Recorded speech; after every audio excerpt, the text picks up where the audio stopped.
masih sakit hati. Kata itu layak kita sematkan untuk ya beberapa netizen timnas Indonesia yang aku pantau itu merasa sakit hati, merasa masih menyimpan luka yang mendalam akibat ucapan daripada Bapak Emil ketika ditanya tentang peluang Emil anaknya saat itu ketika bermain di Liga Italia untuk membela timnas Indonesia, guys. Nah, jadi kita tahu timnas Indonesia sekarang lagi dihebohkan tentang berita yang di sosmed yang beredar bahwasanya salah satu pemain yang memiliki keturunan atau darah Indonesia dari bapaknya yaitu Emil, yaitu kiper daripada Como yang berkompetisi di Liga Italia, santer diberitakan bahwasanya dia sangat bangga dan sangat pengen join kepada timnas Indonesia, guys.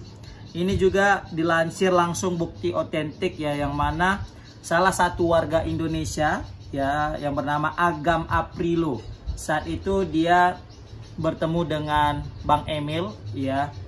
Dia itu sempat salaman juga, sempat bercengkrama ya, basa-basi nanya-nanya kabar dan ya sambil menandatangani jersey ya. Di saat itu dia bertanya tentang kemungkinan Emil untuk membela timnas Indonesia, guys. Ternyata di situ Emil mengatakan bahwasanya dia saat ini sangat pengen membela timnas Indonesia tetapi masih menunggu ketindaklanjutan daripada proses naturalisasi itu sendiri, guys. Jadi bisa kita bilang singkat cerita dia masih nunggu berita dari Pak Erick Thohir lah. Gimana ke depannya? Apakah Pak Erick Thohir betul-betul ingin merekrut dia untuk balik ke timnas Indonesia atau tidak? Karena di situ jelas kata si Agam bahwasanya dia bilang menurut penuturan daripada si Emil dia itu bisa ke Indonesia tapi masih menunggu info dari Pak Erick Thohir. Begitu dia bilang juga ya suatu kebanggaan lah kalau bisa main buat timnas Indonesia. Tapi dia bilang let's see but hopefully. Ya kita lihat aja nanti, semoga aja gitulah kalau dalam bahasa Indonesianya. Jadi di sini aku tidak membuat posisiku sebagai pihak Emil atau pihak netizen yang tersakiti ya. Jadi gini, kalau aku menurutnya ada ya positifnya sih sebenarnya. Oke, kalau bisa kita itu selalu berpikir tentang hal-hal yang positif lah. Kalau misalnya apapun keadaannya, baik itu dalam kehidupan pribadi ataupun kehidupan yang lainnya, apalagi berkaitan dengan timnas Indonesia, maka satu hal yang penting kita pikirkan adalah masalah kebaikan dan positif atau apa keuntungan yang akan diterima, guys. Dan di sini Emil dengan terang-terangan ingin membela timnas Indonesia. Dia sudah tidak sabar ingin mengenakan kostum Garuda, guys. Kemudian yang jadi pertanyaan, apa keuntungannya? Ingat, satu, kita cuma punya kiper yang berkualitas itu satu, yaitu Martin Paes. Kita tidak menafikan ada sosok kiper semacam Hernando, Nadeo, dan lain-lain. Tidak. Tapi kalau misalnya kita bandingkan Nadeo, Hernando dengan Martin Paes, jujur dari hati yang paling dalam, mana yang paling keren?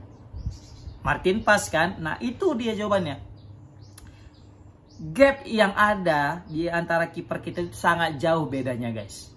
Aku tidak mendiskreditkan kiper lokal, tidak. Tetapi kita udah bisa lihat bagaimana penyelamatan gemilang daripada Martin Paes. Apalagi ketika menghadapi Arab Saudi, baik kandang maupun tandang. Itu sudah menjadi bukti betapa berkualitasnya Martin Paes. Tetapi ingat, seperti kata Pak Erick Thohir di beberapa wawancara sebelumnya, dia bilang, kita tidak, kalau kita mau melangkah jauh, apalagi dalam ranah dunia, kita tidak boleh hanya mengandalkan 11 pemain yang ada, tetapi kita juga harus mengandalkan beberapa pemain cadangan yang juga. Jadi kalau bisa pemain cadangan dengan pemain inti itu selevel, sehingga tidak ada kejompangan antara pemain utama dengan pemain cadangan. Karena ini bisa jadi mimpi buruk hingga menjadi kelemahan bagi timnas Indonesia jika pemain yang kita miliki, pemain yang kita andalkan itu mengalami cedera atau akumulasi kartu, guys. Kebayangkan betapa sulitnya pasti langkah Indonesia di sisa fase grup ini nanti ketika menghadapi Bahrain, Australia, dan juga China, ketika pemain kita sekelas Martin Paes itu dia tidak bisa tampil, guys. Pasti menjadi masalah sangat-sangat besar. Nah, maka dari itu penting sekali kita memiliki kedalaman skuad yang merata. Jadi ketika nanti Martin Paes, maaf katanya dia cedera, atau maaf katanya dia akumulasi kartu karena mungkin menghadang pemain sehingga kartu merah atau kartu kuning. Terakhir kan kita punya Emil gitu. Nah, Emil ini juga kualitasnya bukan kaleng-kaleng guys. Bahkan bisa kita bilang bisa jadi lebih hebat daripada si Martin Paes itu sendiri. Martin Paes mentas di Liga MLS. Sedangkan Emil ini sudah mentas malah melintang di liga, salah satu liga terkuat di dunia itu Liga Italia. Walaupun sekarang dia tidak di klub yang besar yaitu hanya Como, tetapi dulu sempat bermain di klub-klub besar guys. Di Como dia menjadi salah satu pilar utama guys, sehingga bisa kita lihat pengalaman yang dia miliki itu jauh lebih besar daripada Martin Paes itu sendiri guys. Ya memang Martin Paes sempat main juga di Liga Belanda sih guys. Tapi kalau misalnya kita berbicara keuntungan yang kita terima untuk timnas Indonesia, maka ini menjadi solusi apabila nanti Martin Paes pergi. Pergi di sini adalah pergi meninggalkan lapangan ya, dalam arti dia sakit ataupun akumulasi guys. Komen di kolom komentar gimana pendapat kalian guys tentang opini yang aku baru aja sampaikan. Tetapi lagi-lagi ini berkaitan dengan masa lalu yang ada guys. Kita tahu saat itu Bapak Emil ya, dia dengan belak-belakan mengatakan bahwasanya nggak mungkin lah Emil itu akan bela timnas Indonesia. Jadi kan saat itu ditanya gimana kemungkinan Emil bela Indonesia, jawabannya itu yang paling menyakitkan itu kan mimpi kali. Kata-kata ada mimpi kali itu. Jadi sontak kata-kata mimpi kali itu membuat seluruh warga Indonesia itu kayak kesel dan sedih juga ya kan. Kayak tersakiti lah hatinya. Makanya kayak sampai sekarang masih terbawa dengan istilah-istilah seperti itu guys, dengan sakit yang saat itu. Tapi itu wajar juga sebenarnya.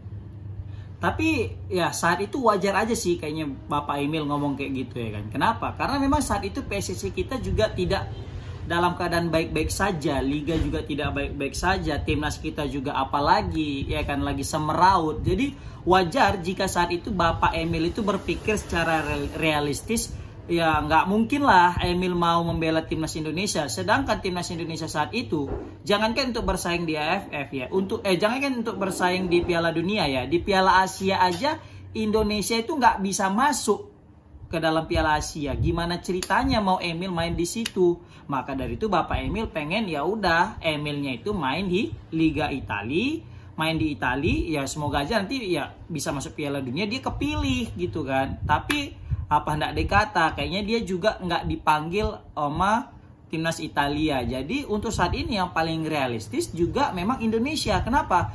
Ya Indonesia juga lagi dalam performa yang baik, PSSI-nya juga sehat. Timnas kita coba lihat gimana, iya kan? Timnas sudah masuk Piala Asia otomatis gara-gara masuk 16 besar. Di kualifikasi round 3 juga kita masih punya peluang lolos ke round 4. Jangankan round 4, untuk masuk lolos langsung automatically Piala Dunia juga kita masih ada peluang ini. Nah, jadi ya wajar mungkin Bapak Emil kemarin itu ngomong kayak gitu. Dan wajar juga Emil sekarang ngomong seperti itu. Kita kan semua tergantung kondisi dan apa ya, keuntungan yang kita terima gitu guys. Itu sih menurut aku ya kan. Tapi selagi masih ada memberikan impact positif kepada timnas, ya why not gitu. Tapi kalau misalnya memang masih terbawa sakit hati yang dahulu kala juga, ya nggak masalah. Namanya juga sakit hati kan. Siapa yang mau mau apa kita bilang? Pokoknya itulah. Nah juga udah sakit hati. Ya, gimana lagi kita mau ngobatinya, berat lah ya kan. Tapi yang jelas kalau misalnya menurut aku selagi itu yang menguntungkan timnas Indonesia ke depannya sebagai pelapis daripada Martin Paes, gas aja lah si Emil. Tapi aku juga bingung ya, kenapa Emil ini belum juga dinaturalisasi kan? Padahal udah sempat salaman sama Pak Erick Thohir. Yang lain salaman sama Pak Erick Thohir langsung naik meja, langsung berkasnya naik ke meja terus langsung disidangkan. Tapi Emil ini kayaknya nggak pernah dibahas-bahas lagi gitu sama Pak Erick Thohir, ya kan? Maka dari itu ya beliau juga masih menanti kabar dari Pak Erick Thohir. Semoga aja dapat kabar baik, apalagi nanti takutnya di pertandingan melawan Australia atau Bahrain ada pemain kita kiper kita cedera atau akumulasi. Nah, itu sangat kita sayangkan. Terakhir kita kalah gara-gara tidak memiliki kiper yang berkualitas di bawah gawang guys, atau di bawah mistar. Oke, komen di kolom komentar gimana pendapat kalian tentang keinginan Emil untuk membela timnas. Komen di kolom komentar. Assalamualaikum warahmatullahi wabarakatuh.